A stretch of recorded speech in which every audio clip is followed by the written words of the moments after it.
অনেক তরুণ তরুণী আমার কাছে আসেন, আবার অনেক কিশোর কিশোরী, যুবক যুবতী, আবার অনেকেই দেখা যায় যে সদ্য বিবাহিত স্বামী স্ত্রী, কিংবা অনেক সময় দেখি যে বৈবাহিক জীবন অনেক দিনের হয়েছে কিন্তু তারপরও স্বামী স্ত্রীর মধ্যে এই প্রত্যেক জনের মধ্যেই অনেক সময় সেক্স বা শারীরিক সম্পর্ক নিয়ে বেশ কিছু ভুল ধারণা রয়ে থাকে এবং সেই ভুল ধারণাগুলো একটা পর্যায়ে গিয়ে কিন্তু বিশাল আকার ধারণ করে। তাই সেক্স বা শারীরিক সম্পর্কের ক্ষেত্রে ভুল ধারণাগুলো সম্পর্কে অবশ্যই একটা ধারণা থাকতে হবে, স্পষ্ট ধারণা থাকতে হবে এবং এই ভ্রান্ত ধারণাগুলোকে দূর করতে হবে।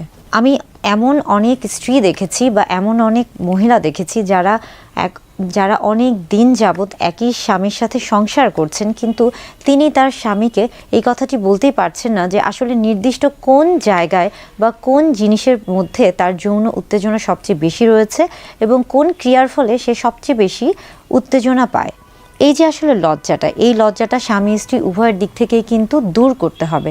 কেননা আপনি যখন লজ্জা করে একটা শারীরিক সম্পর্কে যাবেন তখন কখনোই কিন্তু আপনার মন সেখানে সাড়া দিবে না এবং আপনি কিন্তু শারীরিকভাবে বলেন, মানসিকভাবে বলেন, সেই তৃপ্তি বা আনন্দটা কিন্তু উপভোগ করতে পারবে না। সেক্স বা শারীরিক সম্পর্কের ক্ষেত্রে একটি ভুল ধারণা হচ্ছে অনেকেই এটাকে একটা খেলা হিসেবে মনে করেন। বিশেষ করে পুরুষদের ক্ষেত্রে অনেকেই এটাকে মনে করেন যে এটা একটা খেলা এবং এখানে তাকে একটা ভালো পারফরমেন্স দেখাতে হবে, তাকে জিততে হবে।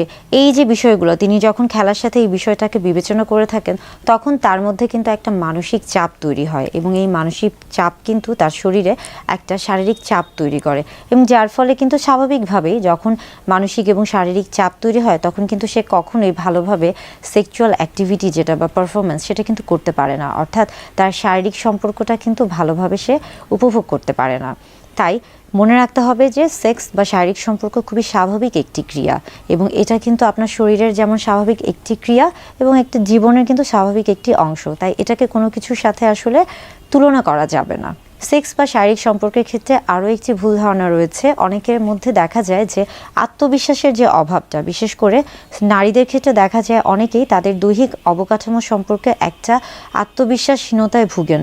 অনেকেই মনে করেন যে তার দেহের দৈহিক যে অবকাঠামো রয়েছে অর্থাৎ আকার আকৃতি এটা ভালো না বা সুন্দর না, যার কারণে যেটা হয় যে তিনি যখন দৈহিক সম্পর্কে বা শারীরিক সম্পর্কে লিপ্ত হন তখন কিন্তু আমাদের নারী পুরুষের যে একটি স্ত্রী জননতন্ত্র রয়েছে এবং পুরুষ যে হচ্ছে জননতন্ত্র রয়েছে, বিশেষ করে যেটা কিনা শারীরিক মেলামেশার ক্ষেত্রে একটা বিশেষ গুরুত্বপূর্ণ ভূমিকা পালন করে থাকে, সেই অঙ্গগুলোকে বিশেষ করে স্ত্রীরা তখন কিন্তু একটা কাছুমাচু হয়ে যায়। অনেক সময় তারা সেই অংশগুলোকে আবৃত করে রাখার চেষ্টা করে কিংবা তারা নির্দ্বিধায় যে শারীরিক যে সম্পর্কটা সেটা কিন্তু উপভোগ করতে পারে না, যার ফলে এটা কিন্তু তাদের জন্য দেখা যায় একটা নেতিবাচক প্রভাব ফেলে এবং তাদের কাছে ওই শারীরিক সম্পর্কটা তখন কিন্তু একটা বোঝার মতো হয়ে যায়।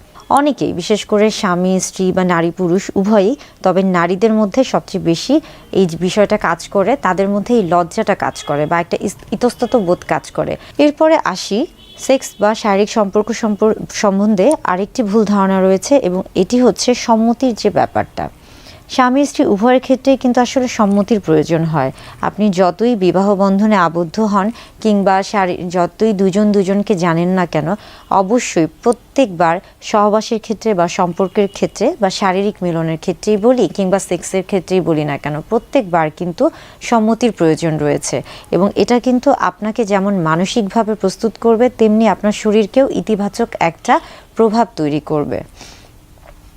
সেক্স বা শারীরিক সম্পর্কের ক্ষেত্রে আরও একটি ভুল ধারণা রয়েছে এবং সেটি হচ্ছে একের অধিক জনের সাথে সেক্সুয়াল রিলেশন করা, অর্থাৎ একের অধিক স্বামী বা স্ত্রী, নারী বা পুরুষের সাথে শারীরিক সম্পর্কে মেলামেশা করা।